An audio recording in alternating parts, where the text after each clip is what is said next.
Welcome back once again to the YouTube channel. It's your boy Mr. Ghana Baby, and I'm back again with a mind-blowing episode. You know what? This video is mind-blowing, so I need a request. All I want you guys to do for me, you know what? Pause the video, press on the share button. Each and every one of you needs to share this video to support the video that I'm gonna do today, because this video is gonna blow your mind. Ha! Oh my goodness, you know what? I'm sitting on coconut pod. Is it coconut pod? I don't know. English speakers, please, if I'm mistaken, I don't know the name of this. And a young, intelligent, Ghanaian, African guy converted this into a stainless charcoal. This is stainless. I'm wearing white for the first time. Can you see the black? No. This charcoal is stainless. You know what? Please help me share this video. No, I gotta kneel down. You know what? Help me share. You know the struggle, because this brother's story needs to be heard all over the world. I'm inspired, and I definitely know that you are also gonna be inspired with this brother's story. Do me a favor, like the video, share. And if you are new to the channel, my name is Mr. Ghana Baby, the one and only annoying YouTuber in the whole of Africa. Welcome, subscribe, and be part of this awesome family. Let's hit 500,000 by the end of this month. Come with me. Let's go talk to this brother. Oh my goodness, I don't know why I'm so excited, because this guy is young. Because I told you that Africa needs an industrial revolution, and look at what this brother did. Huge factory. Jesus Christ, I'm so excited. Just, you know, oh my God. No, I'm not gonna meet him right now. You know what? After hearing this brother's story, I'm gonna order 100,000 pieces of this charcoal, and I'm gonna force on each and every one of you. When you talk of Black Lives Matter, now it's Black Businesses Matters. I am Maya. I don't want to talk too much. I think I've taken enough of your time. Come with me and let's go talk to this brother. The man himself. Listen, come on, man. No. Come on, you're the big man. You're the big man. Bro. Yo, Maya. You see how young he is? This is what I'm telling you guys, man. No, you know, like, I'm so inspired. Thanks, my brother. And I want you to inspire many out there. But brother, you sure will. I really want to know your story. I'll give it all. Give me all your story. You need to start somewhere? Yeah. Anyway, welcome to Zako. Welcome to Zako. Welcome to Zako. Wow. This is our business. This is huge, bro. Thank you. Thanks so much, No, man. but you're so young. Can you give me age range? Age range, not the exact figure. Very early 30s. And you managed to establish something like this in Ghana. Yeah, it all started with a dream, you know. Do you know that you are the biggest charcoal producer in Ghana? Possibly in West Africa, and maybe the whole of Africa. Yeah, by capacity. Brother. Yo. How did you do this? It all began with curiosity, you know. Being curious and asking questions, and that's how we got here. I know you're passionate about what you do. Yes, I am. But something must inspire you. Exactly. What really inspired you? You know, it actually started when I was reading law.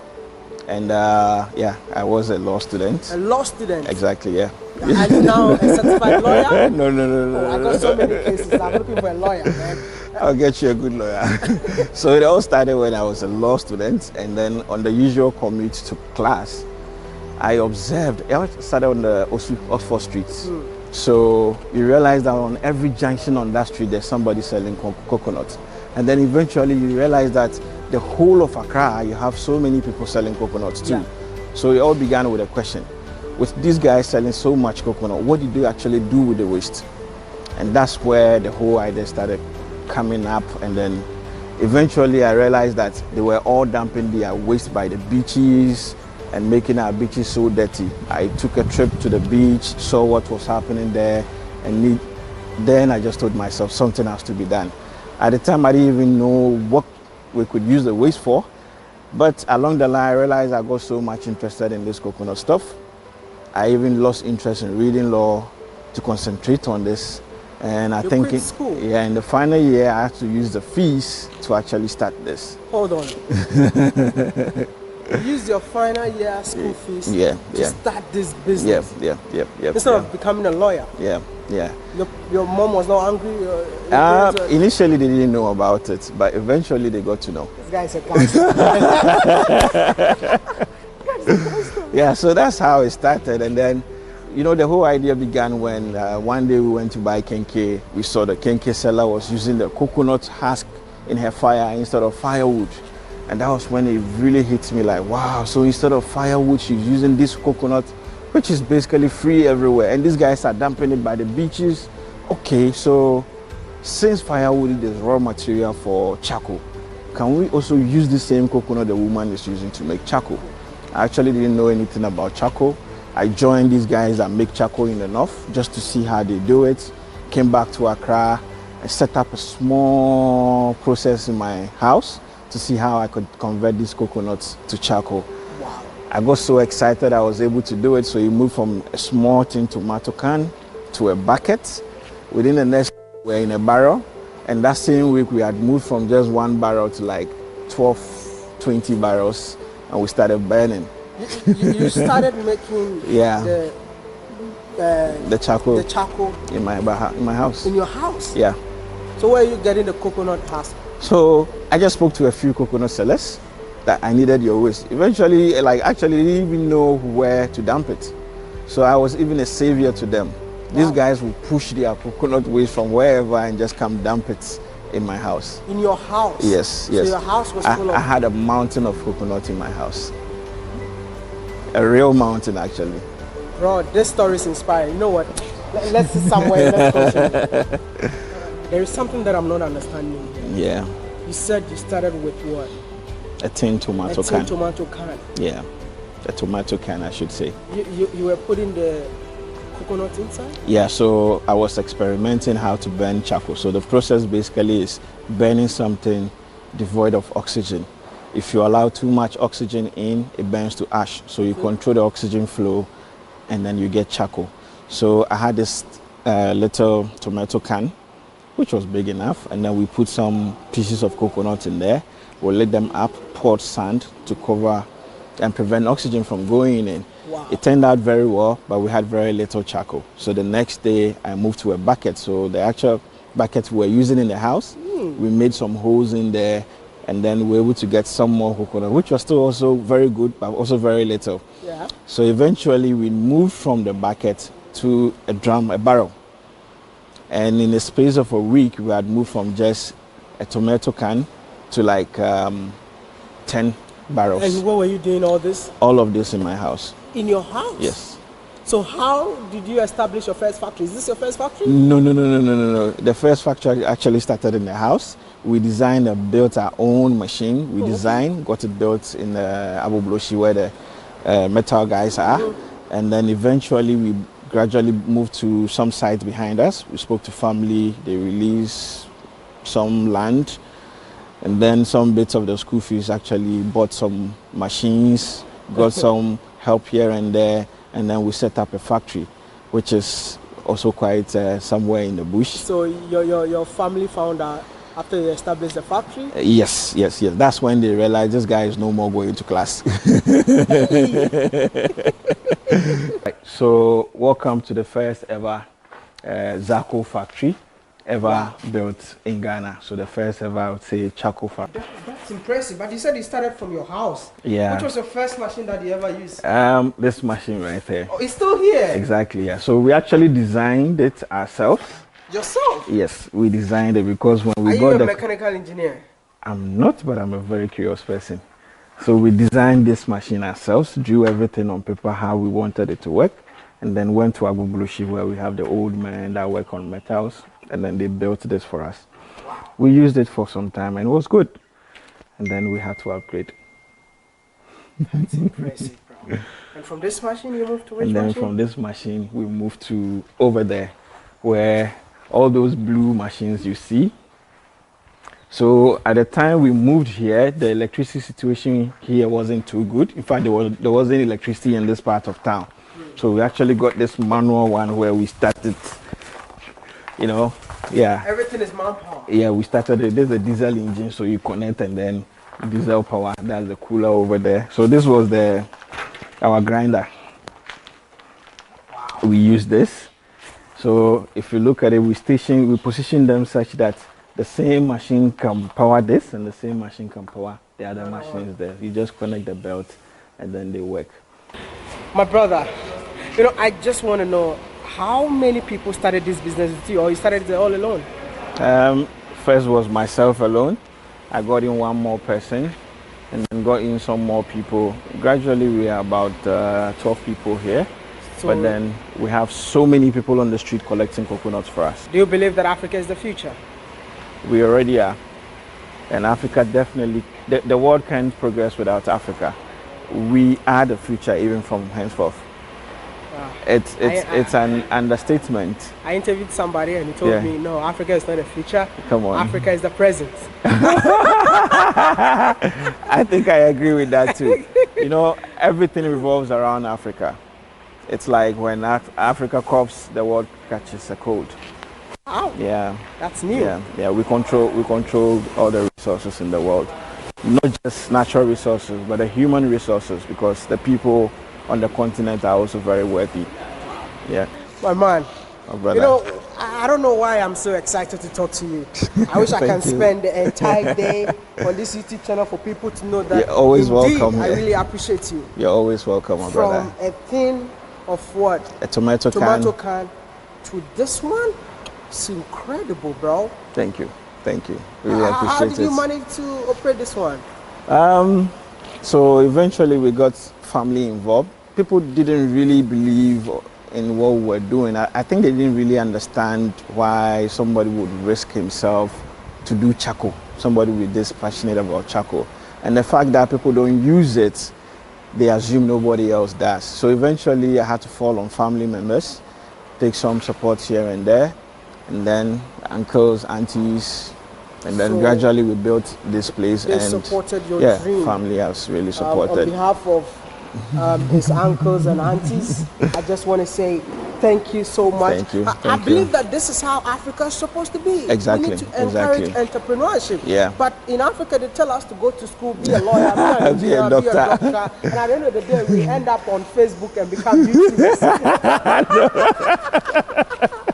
My brother, by the way, but hey, I just want to know. You cannot tell me that you just woke up and started creating all these things. Definitely, there should be challenges that you face as a young man. There's been loads and loads of challenges. Tell us some of the most challenging one. First of all, convincing people that it's possible to even make charcoal out of this was a challenge.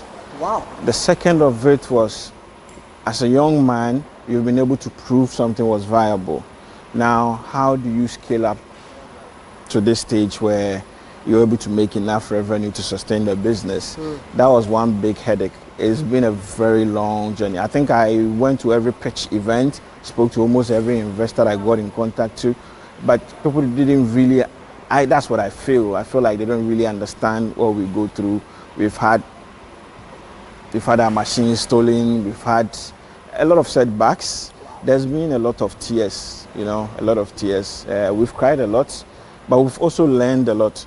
And this whole process or this whole journey, I would say, it's been tough, but I've grown to be tougher. Did you have government support? Not yet, but it will come. We look forward to it. The government never supported you? Government support will come, hopefully.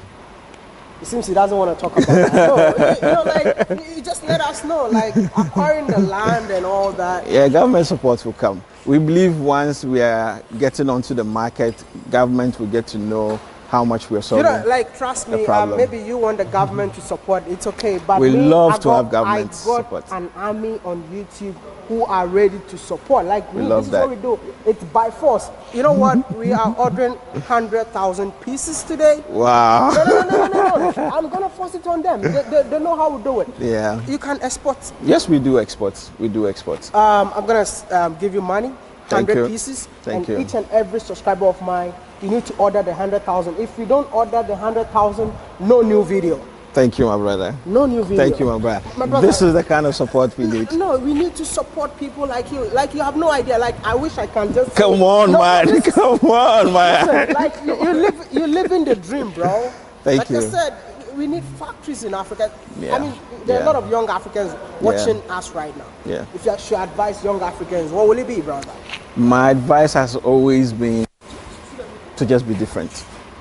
I like this favorite quote of mine from Steve Jobs. He says, why join the Navy when you can be a pirate? You don't always have to go where everyone is going. You can carve your own path and be the best at it. We can't all be doctors. We can't all be lawyers. You can be different. Can you take us around? Let me take you through the process. Here controls the entire factory, from the input point to the output point to even the packaging line. So you can see we have burner, we have fans, we have our press, we have entry conveyors, we have mixers, everything is here. We have sensors that detects everything. So this controls the entire factory, and this factory has a capacity of 3 tons per hour. A ton is like 1,000 kilograms. Wow. And this place does 3 tons every hour. Bro, I would say that you're on another level. Thank you. Because I know that the local way of, getting a charcoal is just fire, and you are showing me computers. Computerized production process. Yeah. Like, I'm really impressed. Thank you. I got so many people watching us right now. Do you have any message for them? Anything you want to tell them? We can make it in Africa only if we believe it's possible. It all begins with a dream, but we are all capable of achieving our dreams. Let's make it happen. It's the only continent we have.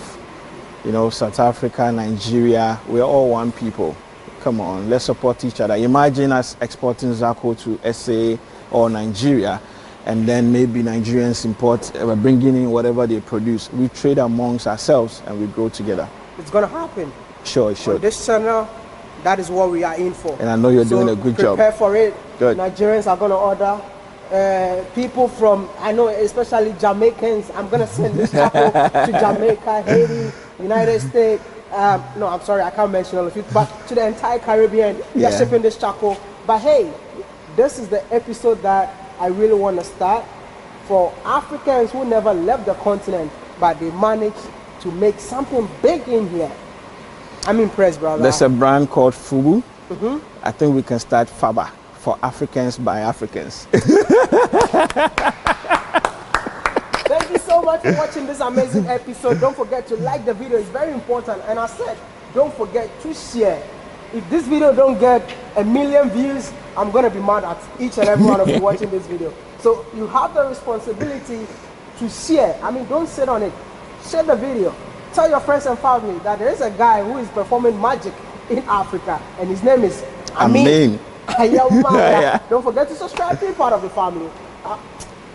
Okay, maybe.